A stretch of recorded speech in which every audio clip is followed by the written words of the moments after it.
Detox நேயர்களுக்கு வணக்கம்.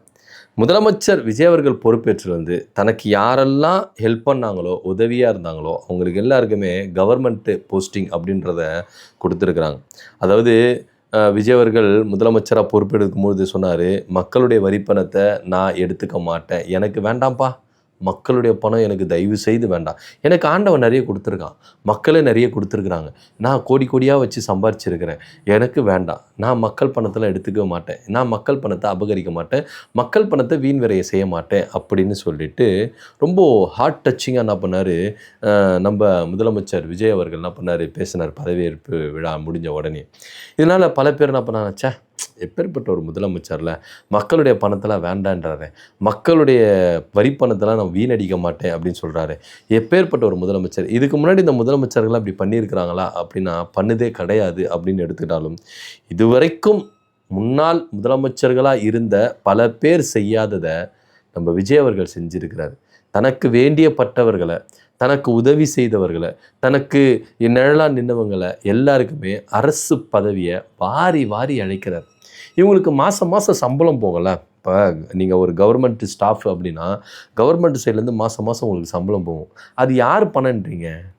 நம்மளுடைய பணம் தான், மக்களாகிய நம்முடைய வரிப்பணம் தான் கவர்மெண்ட் ஊழியர்களுக்கு. நீங்கள் சின்ன கடைநிலை ஊழியர்களாக இருக்கட்டும், பெரிய ஒரு ஹையர் ஆஃபீஸராக இருக்கட்டும், எல்லாருக்கும் சேலரி போல் 5,000 ரூபாய் சம்பளம் வாங்குகிற கடைநிலை ஊழியராக இருக்கட்டும், 5 லட்சம் வாங்குகிற மேல்நிலை ஊழியர்களாக இருக்கட்டும், யாராக இருந்தாலும் நம்மளுடைய வரிப்பணம் தான் அவங்களுக்கு சம்பளமாக போதை கண்டி விஜயோடைய பாக்கெட்டில் இருந்து சம்பளத்தை எடுத்து கொடுக்கவே இல்லை. அதை முதல்ல மக்கள் ரொம்ப தெளிவாக தெரிஞ்சுக்கணும். ஏன்னா மக்களுடைய பணத்தை நான் ₹1 எடுத்துக்க மாட்டேன், வீண் விரையம் செய்ய மாட்டேன்னு சொன்ன விஜய் தனக்கு வேண்டியப்பட்டவர்களுக்கு சம்பந்தமே இல்லாதவங்களுக்கெல்லாம் அரசு பதவி கொடுக்குறாரு. ஜான் ஆரோக்கியசாமியா வாங்க, இந்தாங்க கவர்மெண்ட் ஆர்டரு, நீங்கள் கவர்மெண்ட் ஸ்டாஃபு.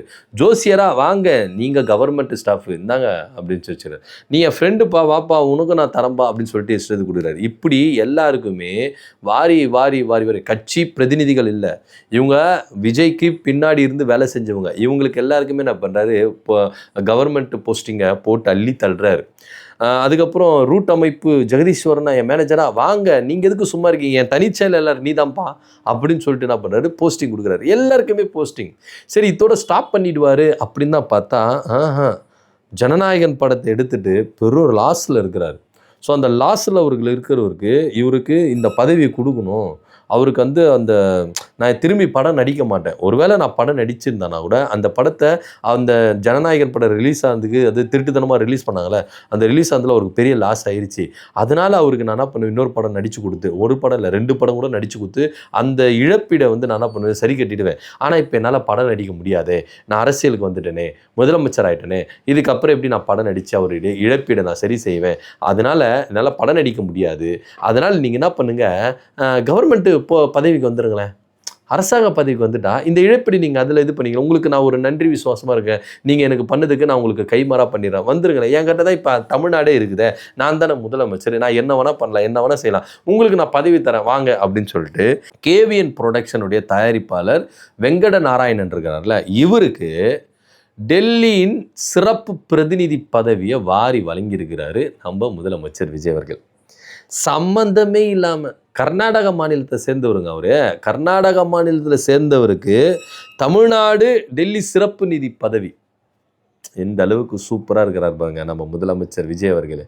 ஏன்னா தமிழ்நாட்டில் பல ஆளுமைகள்லாம் இல்லவே இல்லை. தாவேகா கட்சியிலையும் சரி பல ஆளுமைகள் யாருமே இல்லை. ஏன்னா எல்லாருமே என்ன பண்ணுறாங்க, அரசியல்வாதியாக இருக்கிறாங்க, படம் சம்மந்தப்பட்டவங்களாக இருக்கணும், ஒரு கேமராமேனாக இருக்கணும், இல்லை எடிட்டராக இருக்கணும், இல்லை டைரக்டராக இருக்கணும், இல்லை ப்ரொடியூசராக இருக்கணும். இது அரசியல்வாதிகளாம் எடுத்துன்னு போயிட்டு டெல்லி சிறப்பு பிரதிநிதியாக உட்கார வச்சா என்னங்க பேசுவாங்க அவங்க? இப்போ இவர் சட்டசபையில் சினிமா ரேஞ்சுக்கு என்ன பண்ணுறாரு, ஒரு ஒரு ஆக்டிங் கொடுக்குறாரு, ஒரு நடிக்கிறாரு. இன்றைக்கி பார்த்திங்கன்னா ட்ரக்ஸு ஒழிக்கணும் அப்படின்னு சொல்கிறது, அதுலேயும் சினிமா பாணி தான், எல்லாத்துலேயும் சினிமா பாணி தான். அப்படியே பொறுமையாக ஓடிக்கிட்டு அப்படியே இந்த பக்கம் திரும்பி அப்படியே பேக்கில் ஓடுறது, இதெல்லாம் பார்த்திங்கன்னா ஒரு சினிமா இதுதான், அந்த மாதிரி தான் செஞ்சுட்டு இருக்கிறாரு. ஸோ விஜய் அவர்கள் இப்படி இருக்கும்பொழுது நம்முடைய ஆட்சி சினிமா பாணி தானே, அப்படி இருக்கும்போது டெல்லியில் வந்து ஒரு சினிமா துறையை சார்ந்தவங்களை உட்கார வச்சா தான் கரெக்டாக இருக்கும். அவங்க தான் என்ன பண்ணுவாங்க, ஏன்னா ப்ரொடியூசர் அவங்க வந்து எல்லாமே டீல் பேசுவாங்க. இங்கேருந்து எதுனா ஒரு மசோதாக்கள் நிறைவேற்றுறீங்களா, அங்கே அவங்க வந்து என்ன பண்ணுவாங்க, இங்கேருந்து ஒரு சில விஷயங்கள் சொல்கிறீங்களா, அவங்க வந்து எல்லாமே பண்ணிடுவாங்க. எல்லாமே அவங்க செஞ்சுருவாங்க. அரசியல்வாதியாக இருந்தால் என்ன பண்ணுவாங்க, அரசியல் பேசுவாங்க. ஸோ இது ரொம்ப தப்பு அப்படின்ட்டு தான் இவர் வந்து ஒரு சினிமா ப்ரொடியூசரை டெல்லி சிறப்பு பிரதிநிதியாக அந்த நியமிச்சிருக்கிறார். இந்த பதவி சாதாரண பதவிலாம் கிடையாது. இங்கே ஒரு அமைச்சர் இருக்கிறாங்களே, இப்போது எதனா ஒரு அமைச்சர் எடுத்துங்க, அமைச்சருக்கான நிகரான பதவி அந்த பதவி அப்படின்றது தான். இங்கே அவங்களுக்கு எஸ்கார்டு கொடுப்பாங்க, தேசிய கொடி பொருந்திய கார் கொடுப்பாங்க, எல்லா ஃபெசிலிட்டியும் கொடுப்பாங்க. இங்கே இந்த அமைச்சர்களுக்கு என்னென்ன ஃபெசிலிட்டி இருக்குதோ, கவர்மெண்ட் மூலமா என்னென்ன சலுகைகள் போகுதோ அத்தனை சலுகைகளும் அங்கே இருக்கிற டெல்லி சிறப்பு பிரதிநிதி அவர்களுக்கு போகும். கிட்டத்தட்ட அவரும் ஒரு அமைச்சர் மாதிரி தான். ஸோ தமிழ்நாட்டில் நடக்கிற இந்த மசோதாக்கள், தீர்மானங்கள் எல்லா விஷயத்தையும் டெல்லிக்கு கொண்டு போய் சேர்க்கணும். ஸோ தமிழ்நாட்டுக்கும் டெல்லிக்கும் அவர் ஒரு நல்ல பாலமாக இருப்பார். இப்பேற்பட்ட ஒரு பதவியில் ஒரு ப்ரொடியூசரை கொண்டு போய் சேர்க்கிறார். இப்போ நமக்கு என்ன கேள்வி வருதுன்னா, இப்பேற்பட்ட ஒரு உயர்ந்த பதவியில் ஒரு ப்ரொடியூசரை கொண்டு போய் வைக்கிற விஜய் அவர்களுக்கும் ப்ரொடியூசர் வெங்கட நாராயணனுக்கும் என்ன சம்பந்தம் அப்படின்ற ஒரு கேள்வி இருக்குது. ஏன்னா இதில் பல கேள்விகள் நம்மளுக்கு வருது. ஒருவேளை அவர் பினாமியாக இருக்கிறாரா, இல்லை ஜனநாயகன் படத்தை தேர்தல் டைமில் வேணும்ட்டுனே உங்கள் டீமே ரிலீஸ் பண்ணதுக்கு அவருக்கு ஒரு பெரிய இழப்பீடு வந்தது, அதுக்கு இந்த இழப்பீடு சரி செய்கிறதுக்கு நீங்கள் பண்ணுறீங்களா, பல கேள்விகள் இருக்குது. ஏன் சொல்கிறேன்னா, நான் அதை சொல்கிறேன். சமீபத்தில் ஒரு நியூஸ் வந்து நம்மளே பேசணும். என்னென்னா, இந்த எடிட்ரு ரிலீஸ் பண்ணார்ல, இந்த ஜனநாயகன் படத்தை ரிலீஸ் பண்ணார்ல, இதில் யாருப்பா ரிலீஸ் பண்ணாங்க அப்படின்னு பேசிகிட்டு இருக்கும்போது எடிட்டர் சைடில் தாங்க போயிருக்கு அப்படின்னு. அந்த எடிட்டர் யார், பிரதீப் குமாரா, அவரை கூப்பிடுங்க, அவர் மேலே ஒழுங்கு நடவடிக்கை எடுங்க, கம்ப்ளைண்ட் பண்ணுங்கள், எல்லாமே அவர் மேலே நடவடிக்கை எடுங்க அப்படின்னு சொல்லிட்டு அந்த டைமில் ரொம்ப பூதகாரமாக இருந்தது. அதுவும் இல்லாமல் அந்த ஜனநாயகன் படம் ரிலீஸ் பண்ணிட்ட பிறகு தாவேகாவினர்களாக வெள்ளம் அந்த அளவுக்கு பேசுனாங்க. ஆனால் அதுக்கு முன்னாடி ஆதவர்ஜனா ஒரு விஷயம் சொன்னார், பிரம்மாஸ்திரத்தை நாங்கள் வெளியிட போகிறோம், இதை வெளியிட்டோன்னா அண்ணன் அடிச்சுக்கிறதுக்கு யாருமே கிடையாது அப்படின்லாம் பேசியிருந்தார். அது பேசின பிறகு தான் இந்த ஜனநாயகன் படம்லாம் வெளியே வருதுன்னு வச்சுக்கோங்களேன். இந்த ஜனநாயகன் படம் வரும்போது அந்த எடிட்டர் தான் காரணம் அப்படின் போது அந்த கூப்பிடுங்க அந்த எடிட்டரை அப்படின்னு சொல்லிட்டு அவர் மேலே எல்லா நடவடிக்கைகள், ஒழுங்கு நடவடிக்கைகள், சட்ட நடவடிக்கைகள் எல்லாமே எடுக்க ஆரம்பிச்சிட்டாங்க. 2 நாளுக்கு முன்னாடி அவர் மன்னிப்பு கடிதம் கொடுத்துட்டாரு. அவர் மன்னிப்பு கேட்டார், ஐயா என்னை மன்னிச்சிருங்க, தயவுசெய்து இதுக்கப்புறம் நான் இதுமாதிரி தப்பெல்லாம் பண்ண மாட்டேன், இதெல்லாம் செய்ய மாட்டேன், நான் செஞ்சதெல்லாம் தப்பு தான், ஏதோ ஒரு ஆர்வக்கோளாறில் செஞ்சுட்டேன், ஒரு ஆசையில் செஞ்சுட்டேன், ஏன்னா படம் ரிலீஸ் ஆகிற மாதிரி தெரியல, மக்கள்லாம் ரொம்ப காத்து நின்றாங்க, ஏங்கிட்டு இருந்தாங்க, அதனால் ஏதோ ஒரு ஆர்வக்கோளாறில் பண்ணிவிட்டேன், இதுமேட்டு இதுமாதிரி தப்பு பண்ண மாட்டேன், நான் மன்னிச்சிருங்க அப்படின்னு சொல்லிட்டு கையெழுத்து கும்பிட்டு என்ன பண்ணார், சாஷ்டாங்கமாக விழுந்துட்டார். உடனே படக்குழுவினர், அதாவது ப்ரொடியூசர், அவங்க தரப்புல இருந்தால் கேஸ் எல்லாத்தையும் போட்டாங்க, நாங்கள் எல்லாத்தையும் வாபஸ் வாங்கிக்கிறோங்க. அந்த ப்ரொடியூசர் பாவம் வந்து மன்னிப்பு கேட்குறாரு, அவரை தண்டிச்சு நாங்கள் பண்ண போகிறோம், பரவாயில்லைங்க விட்டுருங்க, 500 கோடிங்க, சும்மா பரவாயில்லைங்க விட்டுடுங்க அப்படின்னு சொல்லிட்டு என்ன பண்ணுறாரு, இவரை பெருந்தன்மையாக இந்த எல்லாத்தையும் வாபஸ் வாங்கிக்கிறார். ஸோ இது கனெக்டிவிட்டி பண்ணி பாருங்கள். ஜனநாயகன் படம் வந்து பார்த்திங்கன்னா தேர்தல் பிரச்சாரங்களில் ரிலீஸ் ஆகுது, அதுக்கப்புறம் எடிட்டரை கைது பண்ணுறாங்க, எடிட்டர் மன்னிப்பு கடிதம் கொடுக்குறாரு, இவர் மன்னிக்கிறாரு, இப்போ ஒரு டெல்லி பிரதிநிதியாக வர்றார். ஸோ இதெல்லாம் கனெக்டிவிட்டி பார்க்கும்போது ஒருவேளை விஜய்க்கும் ப்ரொடியூசர் வெங்கட நாராயணன் அவர்களுக்கும் ஏதோ ஒரு கனெக்டிவிட்டி இருக்குதா, இல்லை எதனா டீலிங் இருக்குதா அப்படின்னு நம்மளுக்கு தெரியல.